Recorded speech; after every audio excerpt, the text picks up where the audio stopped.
이제 오늘 말씀은 디모데라는 사람이 등장하고요, 그리고 25절부터 누가 나오죠? 여러분 25절 보세요. 누가 나옵니까? 에바브로디도가 나와요. 바울이 디모데를 왜 이렇게 사랑했냔 말이에요. 실제로 지금 바울은 여러분 감옥 안에서 지금 이 서신을 쓰고 있습니다.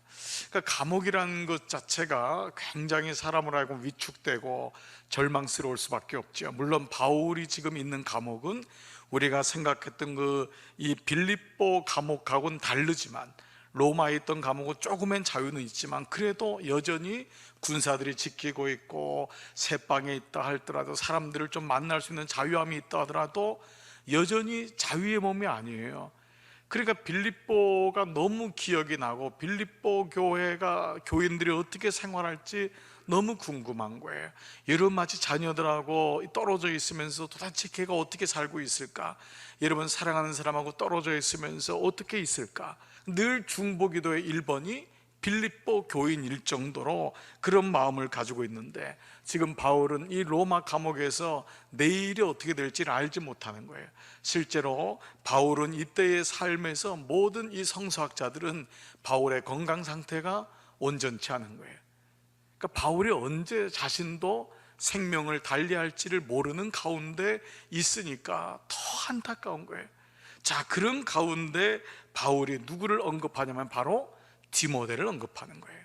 이 말은 이제 디모데에게 오늘 내가 디모데를 여러분에게 보내고 싶습니다 라고 하는 말로, 그리고 그 디모데를 통해 여러분의 사정을 듣고 나의 형편을 여러분에게 전하고 싶습니다, 이 이제 겉으로는 이 말인데 다른 말로 하면은 이 말은 디모데를 바로 후임 목회자로 추천하고 싶습니다. 디모데를 여러분에게 영적 지도자로 보내고 싶습니다. 이게 목회자만이 아니라 좋은 리더가 있어도 그 장로님을, 그 교회, 그 권사님을 여러분에게 보내고 싶습니다. 그분이 가면은 여러분에게 힘이 될 겁니다. 그러니까 이렇게 어려운 가운데 디모데를 추천하는 거예요. 그 정도로 지금 바울은 디모데를 사랑하고 있는 거예요. 자, 이제 그 말씀이 19절부터 21절인데, 자, 여러분 이제 한번 표준 세번역으로 한번 PPT로 한번 이 말씀을 읽어보겠습니다. 여러분 개역 성경과 한번 비교해 보세요. 자, 같이 시작. 나는 주 예수 안에서 디모데를 여러분에게 곧 보내고 싶습니다. 그것은 나도 여러분의 형편을 알므로써 격려를 받으려는 것입니다. 나에게는 디모데와 같은 마음으로 전심으로 여러분의 형편을 염려하여 줄 사람이 아무도 없습니다. 모두 다 자기의 일에만 관심이 있고 그리스도 예수의 일에는 관심이 없습니다. 자, 여러분 개역 성경은 이렇게 나와 있어요. 디모데를 속히 너에게 보내기를 바람은 너희의 사정을 알므로 뭐를요? 안위를 받으리. 격렬한 말이에요. 이는 뜻을 같이하여 너희 사정을 진실히 생각할 자가 이밖에 내게 없다는 거예요. 이밖에 누구냐면 디모데밖에 없다는 거예요. 디모데밖에 당신들에게 추천할 사람이 없습니다. 영어에도 no one else like him, 그밖에 없다는 거예요. 그런 사람이 없습니다. 왜 그러냐 하면 21절, 다른 사람들은 다 자기 일을 구하는 거예요. 자기의 어떤 그 베네핏을 위해서, 자기의 유익을 위해서 당신들에게 가고 그걸로 살지만은, 그래서 그리스도 예수의 일을 구하지 않지만 22절에 디모데의 연단을 너희가 안다. 여기서 이 연단이란 말은 우리가 개역성경에 마치 연단, 고난이라는 뜻으로 알고 있지만 이 연단은 뭐냐 하면 디모데의 댐댐이를 이 말이에요. 그 디모데의 이 모습을, 살아온 것을, 그래서 개역 그 표준 세번역엔 디모데의 인품을, 그 사실 원어에도 그게 훨씬 가까워요. 디모데의 연단이라는 것은 디모데가 어떻게 고난을 받고 풀이한다면 살아온 것을 여러분들이 알고 있나니 자식이 아버지에게 함같이. 이 기가 막힌 표현이죠. 나와 함께 복음을 위하여 수고해온 사람이라는. 그러니까 이 바울은 디모데를 이렇게까지 알았던 거예요. 그래서 여러분 22절에 표준 세번역 보면은 그러나 디모데의 인품은 여러분이 잘 알고 있습니다. 그러니까 빌립보 교회도 디모데를 알았던 거예요. 왜냐하면 이 바울이 이 빌립보 교회를 개척할 때 디모데가 있었던 거예요. 같이 가서 디모데가 이 빌립보 교회에 있을 때 초창기 시절에 있었고, 디모데가 어떤 사람인지 빌립보 교인들도 잘 알고 있었던 거예요. 그래서 그는 자식이 아버지에게 하듯이 복음을 위하여 나와 함께 봉사하였습니다. 그러니까 이 바울에게는 어린 디모데가 이 나이 차이가 꽤 났던 것 같아요. 최소한 20살 이상은 났던 거예요. 그러니까 정말 아버지 같은, 삼촌 같은, 큰 믿음의 형님 같은, 이모 같은 그런 사이였던 거예요. 복음을 위해서 함께 봉사했어요. 이 마음을 지금 얘기하고 있는 거예요. 자, 그러니까 이게 바울하고 디모데를 가리켜서 우리가 영적 아들이라고 하잖아요. 내가 낳은 아들이 아니라도 바울은 물론 결혼을 하지 않은 사람이었지만 영적 아들이 있었던 거예요. 여러분, 이게 사실 믿음 안에서의 양육의 관계인 거예요. 근데 우리가 오늘 물어봐야 될 질문은 뭐냐? 왜 바울이 이토록 디모데를 사랑하는 걸까? 고생을 같이 했기 때문에? 디모데의 부모하고 가깝기 때문에? 여러 가지가 있을 거예요. 물론 이 바울은 디모데가 어린 시절에 어떻게 자랐는지를 알고 있어요. 특별히 디모데의 외조모 유니게까지 알고 있는 걸 보면은 이 가문으로도 이 바울은 디모데하고 가정으로도 가까웠던 것 같아요. 그러니까 어린 시절부터 믿음으로 잘 자랐던 것을 알았던 거예요. 그러니까 디모데는 아버지는 히라빈이었는데 어머니는 유대인이었거든요. 근데 그 어머니로부터 외조모 유니게로부터 복음을 배웠던 거예요. 그래서 하나님을 어릴 때부터 알게 된 거예요. 그러니까 유대인이었지만 헬라인이었기 때문에 디모데는 두 가지 언어를 다 할 수 있었던 장점이 있었던 것 같아요. 그래서 바울이 이 유럽 땅에 데려갈 때, 헬라 땅에 데려갈 때 큰 도움이 됐음에 분명해요. 그리고 이 디모데는 성품이 좋았던 것 같아요. 그 어려운 지역을 따라갈 때 디모데는 한마디 불평 없이 다 바울을, 그 병약한 바울을 도와줬어요. 이미 바울은 젊어서부터 눈이 약했다는 것이 많은 성서학자들의 증언이에요. 그러니까 눈이 약하면 여러분 모든 게 다 약하잖아요. 그럴 수밖에 없죠. 그러니까 바울은 간질이었다는 사람이 있을 정도면 얼마나 힘들었겠어요. 설교하다 쓰러질 때도 있었으면 분명히 디모데는 그 바울을 업고 다른 데로 가야 되는 일도 있었을 거예요. 그러니까 여러 가지 우리가 이런 정황을 보면은 바울과 디모데는 떼어놓을 수 없는 그런 가까운 관계임을 알 수 있어요.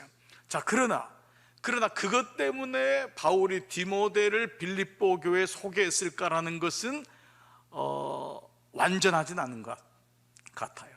왜냐하면 빌립보는 교회이기 때문에, 빌립보 교회에 보낸 이유는 사실은 빌립보 교회 안에 있는 문제 때문에 그렇다는 거예요. 빌립보 교회 안에 있는 문제, 당시에 많은 초대교회들이 가지고 있었던 문제가 뭐냐? 두 가지예요. 첫 번째는 거짓교사들. 이걸 유대인 거짓교사라 그러지, 그렇죠? 두 번째는 뭘까요? 영지주의자들. 이 두 가지가 초대교회의 가장 큰 도전이었어요. 그러니까 이 바울이 떠났을 때도 바울이 너희가 내가 있거나 없거나 두렵고 떨리는 마음으로 너희 구원을 이루라는 거 뭐냐 하면, 내가 없을 때 그 목자가 없을 때 이 유대인 거짓 교사들과 영지주의들에 들어가서 교인들의 마음을 꿰고 영을 흐트러 놓고 교회를 분열시킬까 하는 마음이 간절했던 거예요. 즉 두 가지 문제를 해결할 수 있는 사람이 디모데라고 생각했던 거예요. 거짓 교사들. 첫 번째, 여러분, 거짓 교사들은 누구지요? 유대인들이잖아요. 이 사람들은 유대인인데 예수님을 영접한 사람이에요.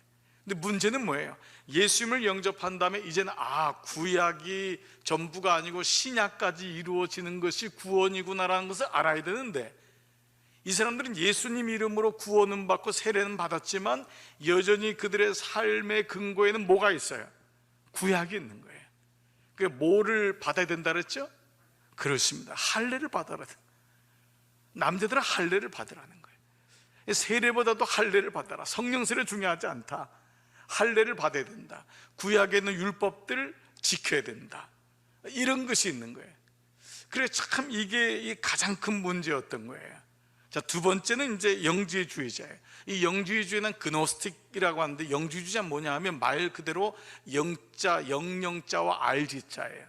영적으로 아는 것만이 최고라고 생각했던 거예요.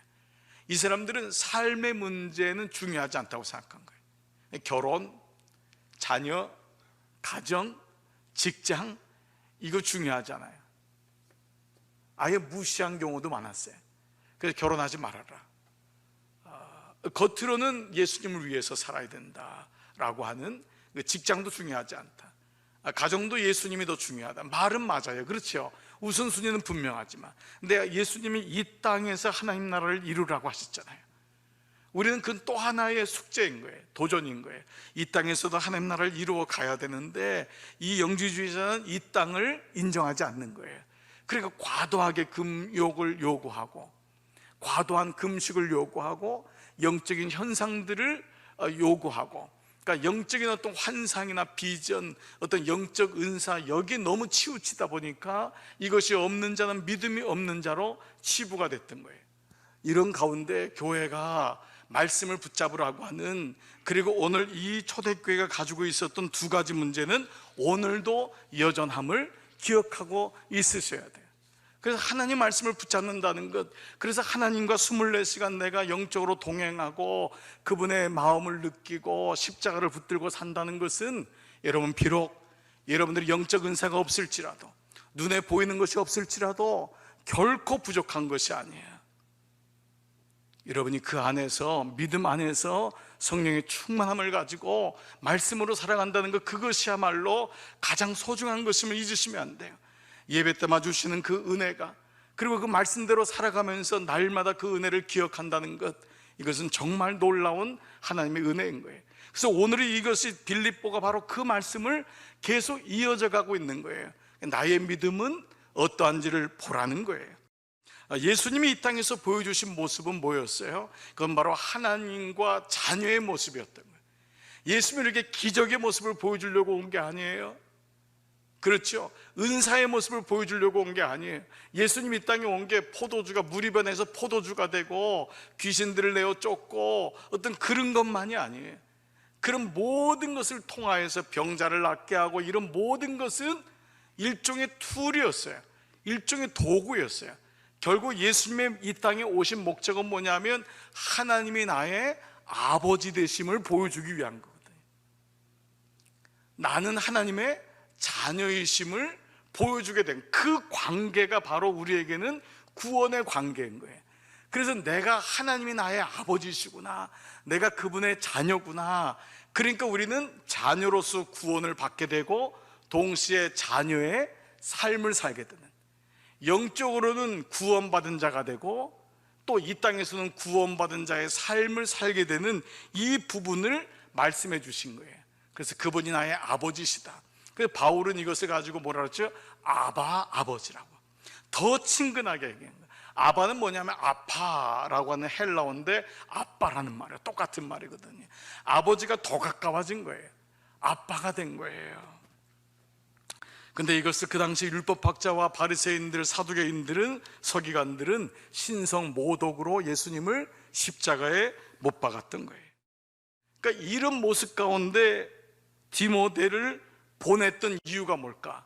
자, 그 첫 번째 이유를 이제 말씀을 드리겠는데, 오늘 본문을 통해서는 그 이유가 나오질 않는데, 바울이 디모데에서 얘기한 성경 말씀을 찾아보면은 왜 바울이 이같이 빌립보 교회의 후임 목회자로 혹은 영적 지도자로 추천할 수 있었던 이유가 뭐냐? 디모데전서 1장 3절에서 5절에 나와요. 디모데 전서는 바울이 디모데에게 보낸 유언서 같은 거거든요. 자, 디모데전서 1장 3절 같이 한번 PPT를 보겠어요. 시작. 나의 밤낮 간구하는 가운데 쉬지 않고 너를 생각하여, 첫 번째, 청결한 양심으로 조상적부터 섬기는 하나님께 감사하고, 청결한 양심은 누구냐면 바로 디모데가 가지고 있는 거예요. 첫 번째, 바울이 디모데에게 본 거 뭐냐면 청결한 양심을 가지고 있었던 것을 보았던 거예요. 자, 두 번째는 뭐죠? 내 눈물을 생각하여. 바울이 디모데에게 뭐냐? 내 눈물이 생각하여 너 보기를 원하면 내 기쁨이 가득하게 하라면 이는 내 속에 뭐라 그랬죠? 거짓이 없는 믿음을 생각하는 거예요. 자, 첫 번째 뭐예요? 청결한 양심. 두 번째는 너의 눈물이 생각나고, 세 번째는 내 속에 거짓이 없는 믿음이 생각남이라. 이 믿음은 먼저 내 외조모, 외할머니 누구예요? 로이스. 그리고 내 어머니 유니게 속에 바로 있더니 내 속에도 있는 줄. 그러니까 외할머니에도 있던 그 믿음이 또 어머니에게도 있고, 어머니에게 있던 믿음이 너에게도 있는 줄을 내가 확신하노라. 자, 이걸 뭐라고 할까요? 자, 보세요. 청결한 양심. 그러니까 디모데는 눈물이 많았던 것 같아요. 내 눈물이 생각나는 거예요. 디모데를 보면은 그 은혜를 받고 그 삶 속에서 말씀으로 살려고 몸부림칠 때 눈물이 있었던, 세 번째는 거짓이 없는 믿음. 거짓이 없는 믿음. 그 믿음이 있었던 거예요. 그래서 이걸 한마디로 말하면 이게 뭘까? 순수한 영혼이라는 거였어요. 순수한 영혼.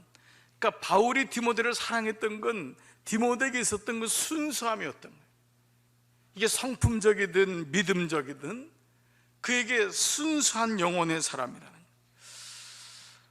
자, 이 순수하다라는 것은 다른 말로 하면 이제 순진하다, 순결하다, 뭐 여러 가지 말로 이제 표현되겠지만은 사실은 오늘날 시대하고는 좀 어울리지 않는 단어가 순수함인 것 같아요. 그런데 이게 왜 그러느냐? 영적인 원리를 보면은요, 세상적으로 잘 아는 사람은 하나님을 의지하는 게 어려워요.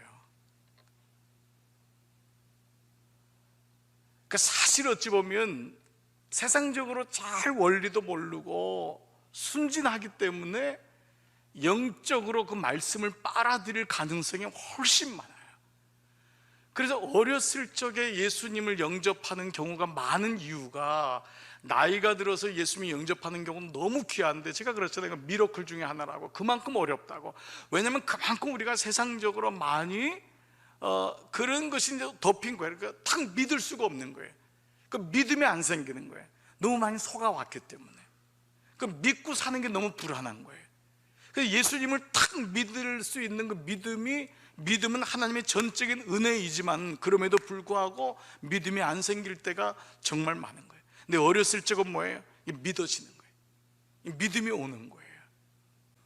즉 디모데가 빌립보 교회를 섬길 수 있고 감당할 수 있고, 그 당시 바울이 그를 사랑할 수 있었던 이유는 디모데가 가졌던 순수한 마음이었던 거예요. 디모데가 가진 능력이 아니었어요. 디모데가 가진 은사가 아니었어요.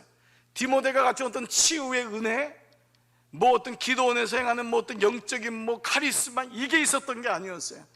디모데에게 있었던 순수한 그 마음, 그 한 영혼을 향한 그 마음, 그게 있으면 빌립보 교회를 감당할 수 있다. 그게 있으면 너는 승리할 수 있다.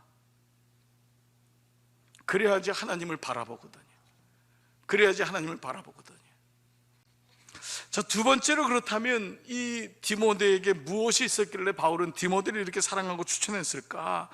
디모데서 3장 13절 다 같이 한번 읽을게요. 그 이후에 있는 말씀 시작. 악한 사람들과 속이는 자들은 더욱 악하여져서 속이기도 하고 속기도 하는, 이게 세상이에요. 이게 세상이에요. 예, 이리 같은 사람들, 악한 사람들과 속이는 자들은 더욱 악해지고 속이기도 속기도 하고. 그런데 너는 배우고 확신한 일에 거하라. 이게 디모데예요. 너는 배우고 확신한 일에 거하라. 첫 번째가 뭐냐? 배우고 확신한 일에 거하라. 내가 네게서 배운 것을 알며 또 내가 어려서부터, 두 번째는 성경을 알았나니. 배우고 확신한 게 뭐냐? 어려서부터 익힌 성경이에요. 근데 그 성경은 능히 너로 하여금 그리스도 예수 안에 있는 믿음으로 말미암아 다 같이요, 구원에 이르는 지혜가 있게 하느니라. 결국 그것이 구원이라는 거예요. 그것이 생명의 말씀을 붙잡는 사람이, 그것이 구원에 이르는 지혜가 있다. 그것이 지혜가 있다. 정말 이건 놀라운 거예요. 그 세 가지를 갖는 거예요. 디모데에게 귀한 거 뭐냐면, 그 디모데는 배우고 확신한 게 있는 거예요. 흔들리지 않는 게 있는 거예요. 빌립보 교회를 보낼 만한 거예요. 흔들리지 않는 게 있는데, 그게 뭐냐 하면 그가 어려서부터 지금까지 붙잡고 있었던 하나님의 생명의 말씀이라는 거예요. 근데 그 성경이 구원에 이르는 거예요. 영원한 삶으로 인도한다는 거예요. 그래서 디모데는 바로 그런 사람인 걸 알았기 때문에 그 디모데를 사랑하고 빌립보에게 추천했던 이유는 바로 순수한 마음에 이어서 말씀을 사모하는 마음이었던 거예요. 말씀의 기준을 가지고 있는 사람, 흔들리지 않는 말씀을 가진 사람, 그 영생의 말씀을 누가 가졌냔 말. 그 말씀을 가진 사람이 바로 디모데였다는 거예요. 바울에게 이 디모데에게 있었던 건 뭐냐? 그가 가지고 있던 배우고 확신한 것이 있어요. 뭐에 저렇게 확신했냐? 어려서부터 익히 알고 있었던 하나님 말씀인 거예요. 근데 그 말씀이 구원에 이르는 지혜를 가지고 있다는 것을 바울은 디모데의 믿음을 통해서 알았던 거예요.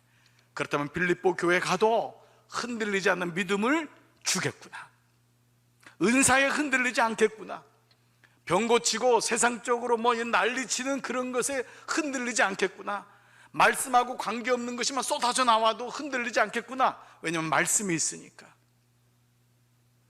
이 물된 동산이 뭐냐? 그 예레미야 31장 12절에요 그 심령은 물된 동산 같겠고, 이게 바로 말씀을 가진 자를 상징하는 건데, 동산이 있는데 말씀이 물과 연결되어 있잖아요. 그렇죠? 하나님의 영, 성령이 우리가 그 성전에서 흘러내려오듯이 물이 있는, 이걸 영어로 well watered garden이라고 하거든요. 물이 잘 있는, 물이 항상 있는 거예요.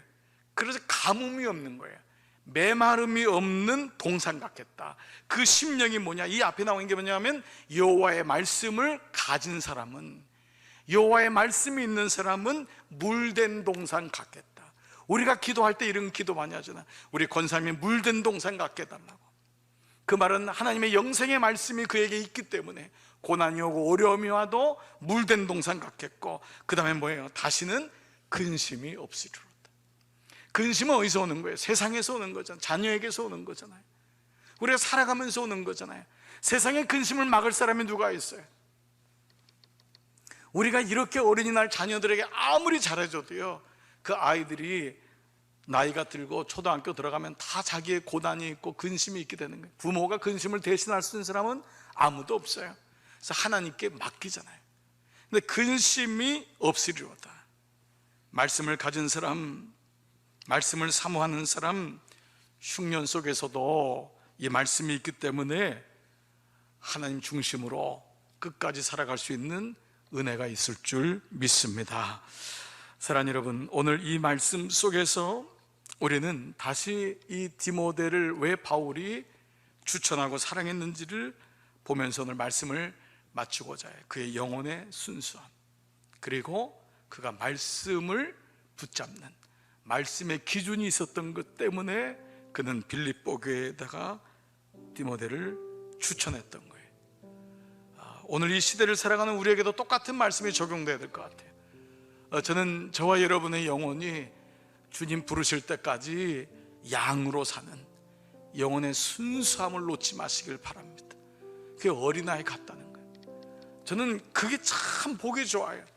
그냥 세상적으로 다 달아가지고 뭐 얘기를 해도 그냥 뭐 얘기가 안 돼. 재미가 없어요, 그런 사람하고는. 왜냐면 세상을 너무 잘 아니까 뭐 믿음 얘기를 해도 뭐 아이고 목사님 세상을 잘 모르네요. 그 사람하고 무슨 믿음 얘기를 하겠어요?